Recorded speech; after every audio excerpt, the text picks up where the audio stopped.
नमस्कार, ये आकाशवाणी चंडीगढ़ है। अब आप सुकीर्ति से प्रादेशिक समाचार सुनिए। हरियाणा के मुख्यमंत्री नायब सिंह सैनी ने कहा कि अर्बन डेवलपमेंट व मोबिलिटी जैसे सम्मेलन जहां नवाचार पद्धति के साथ बेहतर सुविधाएं प्रदान करने की योजनाओं के क्रियान्वयन में कारगर हैं, वहीं विजन 2047 में विकसित राष्ट्र बनने की ओर अग्रसर बनाने में भी अहम है। मुख्यमंत्री गुरुग्राम में आयोजित 18वें अर्बन मोबिलिटी इंडिया सम्मेलन में विभिन्न राज्यों से आए प्रतिनिधियों को संबोधित कर रहे थे। मुख्यमंत्री ने परिसर में लगी शहरी विकास और गतिशीलता को दर्शाती विकासात्मक प्रदर्शनी का अवलोकन भी किया। मुख्यमंत्री ने कहा कि प्रधानमंत्री नरेंद्र मोदी की सोच है कि भारत का भविष्य अब केवल महानगरों में नहीं है। वर्तमान मांग के अनुरूप टियर 2 और टियर 3 शहर भी तेजी से विकसित हो रहे हैं। ऐसे में समावेशी विकास के लिए टियर 2 और टियर 3 शहरों के अनुसार मोबिलिटी विकल्पों पर ध्यान दिया जा रहा है। उन्होंने कहा कि गतिशीलता सिर्फ एक स्थान से दूसरे स्थान तक पहुंचना ही नहीं है, यह नागरिकों के सशक्तिकरण, अर्थव्यवस्था की मजबूती और पर्यावरण की सुरक्षा का आधार है। हरियाणा के राज्यपाल प्रोफेसर असीम कुमार घोष ने कहा कि नई शिक्षा नीति देश को विश्व पटल पर एक नई पहचान दिलाने का काम करेगी।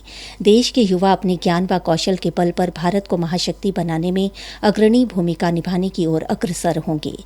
वे कल भिवानी के वस्त्र एवं विज्ञान प्रौद्योगिकी संस्थान के वार्षिक दीक्षांत समारोह को संबोधित कर रहे थे।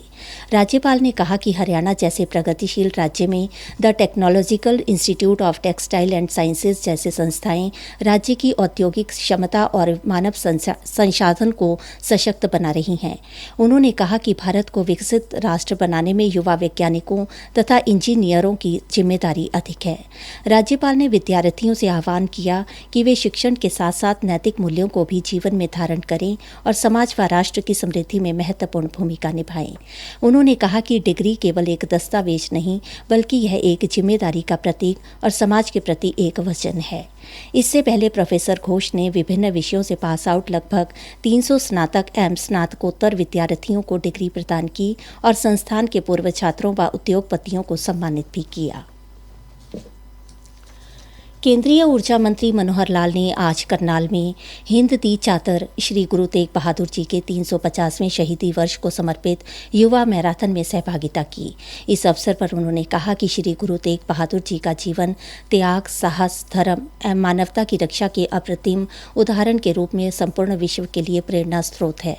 यह मैराथन उनके आदर्शों, उनके अद्वितीय बलिदान और उनकी अमर विरासत को जन जन तक पहुंचाने का एक सार्थक प्रयास है। मैराथन में 60,000 से अधिक प्रतिभागी शामिल हुए। हिंद दी चादर मैराथन का आयोजन 10 किलोमीटर, 21 किलोमीटर तथा 5 किलोमीटर 3 श्रेणियों में किया गया। हरियाणा पुलिस द्वारा पुलिस महानिदेशक ओपी सिंह के नेतृत्व में 5 से 20 नवंबर तक चलाए जा रहे राज्यव्यापी अभियान ऑपरेशन ट्रैक डाउन पहले 2 दिनों में पुलिस ने कुल 56 कुख्यात वांछित अपराधियों को गिरफ्तार किया है। पुलिस प्रवक्ता ने बताया कि इस तरह कुल मिलाकर 602 अपराधी पुलिस के शिकंजे में आ चुके हैं। ऑपरेशन ट्रैक डाउन को जनता से जोड़ने और पुलिस जन सहयोग को और मजबूत करने के लिए महानिरीक्षक अपराध ने अपना निजी मोबाइल नंबर 9034290495 भी सार्वजनिक कर दिया है, ताकि नागरिक गोपनीय रूप से सूचना साझा कर सकें। मेरा युवा भारत के चंडीगढ़ केंद्र द्वारा आयोजित 17वें जनजातीय युवा आदान प्रदान कार्यक्रम कल संपन्न हो गया।